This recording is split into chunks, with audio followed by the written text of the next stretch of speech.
How to log out Instagram from all devices. That's I'm going to show you guys in this quick video. So let's get started right away.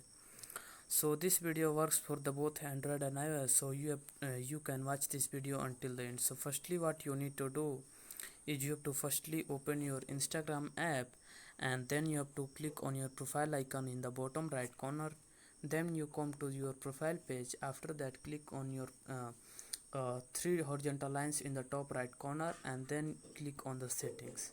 After clicking on the settings, then you come to this page, and here you can see the security option. Click on the security option, and then you come to this page, and in the security option you can see the login security tab, first tab, and in the login security tab you can see the login activity. Click on the login activity, and here you can see all your login activity. So what you need to do to log out Instagram from all devices, and here you can see when you scroll down, then you can see where you are logged in tab. You can see all the login activity of your account.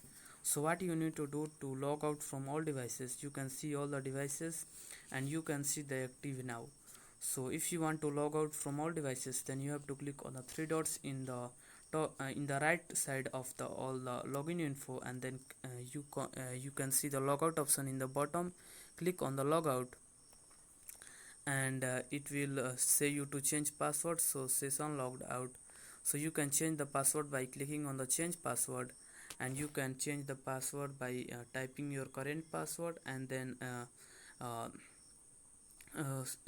typing the new password and the new password again. And after that you can change the new password by and then click on the this sign in the top right corner, and it will enable, and now you can change your password to secure your account. So you can do this with all the account that you want to log out from all devices.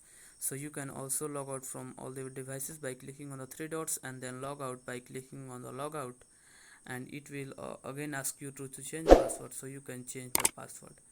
So if you found this video helpful, please subscribe to my channel, like on this video, and comment below that it works.